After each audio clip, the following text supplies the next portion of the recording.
You are watching Sipping Off the Cuff at tequilaaficionado.com, Tequila Aficionado Media, and all of our platforms. I'm Alex Perez. I'm Mike Morales here in San Antonio. Hey, Happy New Year! This is our first time this year in 2019. 2019. 2019. Of course, by the time this airs, it might be March. April. I don't know. We have such a long list Get of backlog. yeah, a big backlog. So bear with us because everything that we open and everything that we receive here in our offices in San Antonio and all the other tasters as well, and even at Alex's place, they're all going to be seen in 2019. This is going to be probably a long year of tastings because last year we had to clip it early in July because we went on the road early. This year we're not on the road, so we get to keep it open probably until September. So if you're looking at us or listening to us and you want us to sip off the cuff with your product, drop us a line, Mike at tequilaaficionado.com, and let us know what it is. Anything that's agave spirit, If you want to taste it. we do, and we're gonna do it off the cuff tonight. Ah. We continue with Don Amado. Now, this is the Largo, and it is the Karwinski plant. And it's known by the Karwinski is the actual scientific name, but it is Largo, which is what it's known as. And these are Don Amados are brought to you by the Nick Fury of agave spirits, Mr. Jake Lustig. And now on the everything, if you watched our first tasting, it was the Espadin, the Rustico, and everything you need to know. What's the lovely part about a mezcal now is everything you need to know is on the labels, especially of the ones that are very transparent and very small batch, and this is in the heart of southern Mexico. Mike? The the Arellanes family carefully handcrafts Oaxaca's finest mezcal from 100% mature Highland Karwinski agave plants. Wow. Yeah, are we getting older? We're both wearing glasses. Yeah, yeah. Well, the lettering keeps getting smaller and smaller. um, this is Karwinski. this is again a Oaxacan ceramic and bamboo pot stills, and it gives just a hint of what the flavor notes are going to be like. But it's 100% pure Karwinski agave, no additives. Uh, and this is a 46% alcohol by volume, 92 proof. And Alex, we got lingering bubbles, man. Nice. I'm trying to find some info on that Karwinski. It's a huge plant, and it takes from the pictures that I've seen. It's a that's why they call it largo, because it looks like this Oh, huge cone. It's enormous, and in fact, well, here's the picture of it right there on the label. You can see this is what it looks like. Looks like this. It looks like a yucca on steroids, yeah. and it Trying to is one of my it's Oaxaca books. crazy. Destilado en olla de barro, so it's clay pots distilled, and Here we go. That's what yep, that's what it looks like. that's what it looks like right there. That's crazy, and I don't know how many of those it takes to make a batch. But Mike, who would have thought to try to squeeze some juice out of that thing? Well, they don't. I don't think that they use a taona in this case. I think what happens is they actually beat it to death with baseball bats. Those bates, they actually pound it. First they chop it up and then they pound it after they've roasted it in the pit in the ovens in the ground actually. So Very cool. yeah, it's if you can there are people now. The mezcal industry has grown so much, especially in the United States, that people are beginning to pick their own favorite plants. Right. There was Can do now because there's so many mezcals out. well, yeah.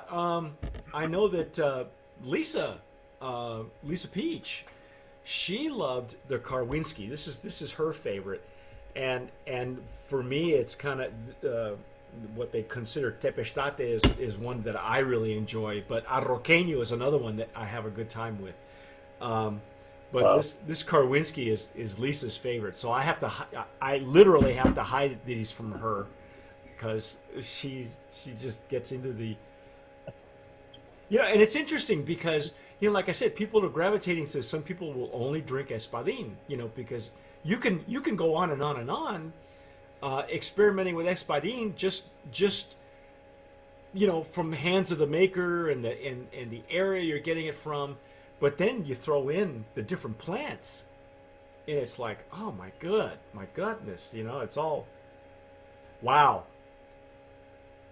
Okay, I got like a little bit of licorice on the top, kind of like just a slight anise. I don't know Okay. if you got that or not, but I get it's herbal. Yeah, it's real sharp. Yeah. Now see over on this side, I get It's like botanicals. I'm getting like cheese or mushrooms or Yeah, but it's really rich. it's complex. There's a lot of layers of complexity on this thing. Smell the earth. You can smell the rain. You imagine these plants have seen they have seen a long lifespan to grow that big, and it's just it's there's no telling what droughts and how many seasons it survived before it gave up its life to be a mezcal.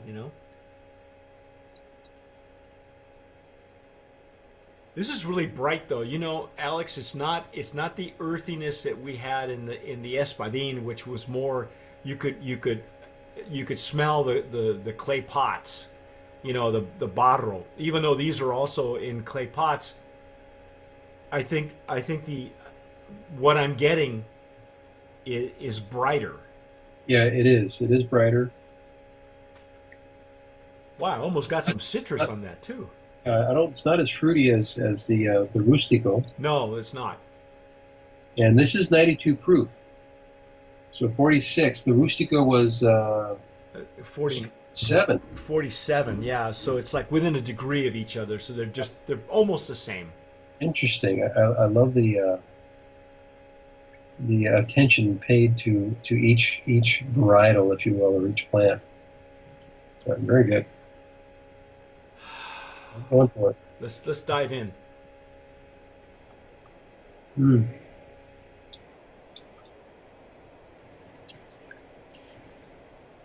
Oh my. Oh, wow. Even the flavor is brighter. You notice that? Wow. Still, only a hint of smoke, I think, at mid palate. Just a hint. And it's drier. There Kind you of. go. Yes. Yes, it is drier. It's almost like a gin dry. Oh, it's a dry finish. Yeah. As a matter of fact, that's it. That's it. It reminds me of last year. Rick and I tried Onilican, and they make a gin, a Mexican gin out of blue agave, but it's outside the denomination of origin. So they actually have their own place in Puerto Vallarta. But it reminded me of the Mexican gin, and you're right. It's drier. Wow. Very unique. Wow. And again, no additives. So all the legs and tears and pearls that you see, the just this was a little bit more clingy than the espadin, and they're only within a degree of alcohol by volume of each other. So you know what I find amazing, Alex, is that the maestro mezcaleros can tell to within just a couple of degrees what the ABV is by pouring it into a gourd, a vessel, and the size of the bubbles. Wow. That's how they tell. They don't use a gauge like they. Kilometers and all that. Yeah, they can tell from within within a few degrees how what the ABV is, just by looking at the size of the pearls of the bubbles. Wow. Now the smokiness. Would you agree that the smokiness clings to your palate? Because I don't that's smell it. It's not on the nose. no, It is on the palate. It's like the oils, yeah, yeah. oils of the spirit that have probably a little smokiness to it too. Well, A long finish. yeah. Well, it's got a Largo finish. See what I did there? See what I did? See, it's Largo. It's largo. It's Largo. Yeah, that means long, which is obviously the Karwinski plant. Amazing. Wow. You could go on and on with the layers, and we were talking off camera that the Espadin, the Rustico, the longer it opens up, the more you start pulling out of it, and it's almost like a never-ending rainbow of flavors, and aromas that you don't get in the 12, 13, 14 minutes that you and I are talking.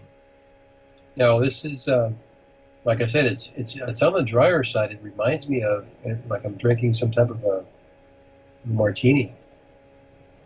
I can taste like even or smell no. I'm like tasting like green olives in my just the back of my taste buds. So what? Shaken or stirred? I like it stirred. Stirred straight up in a martini glass, ladies and gentlemen. That's how you serve this. Now I know you've been experimenting. Martini glass. That would be good. Well, I know you've been experimenting a lot with cocktails in the last 2-3 years, but I would hesitate putting either of these in a cocktail. I mean, I'd serve it as one. you know. No, these. I mean, that's the beautiful thing about these spirits. They just stand on their own. You don't have to mix them, but I'm sure you'll take it to another dimension if you mix it in the cocktail. Because obviously when you're making cocktail and you're using quality ingredients, you're going to get some exceptional taste. Well, So just like they say, trash in, trash out. well, I think it does require that the mixologists have a really good, a wide spectrum of mezcal experience behind him, because if you can pick out some of the primary aromas and scents, then Yeah. that's what he would work with, I think. Right. You've got to know what it tastes like, obviously, to work with it. Wow.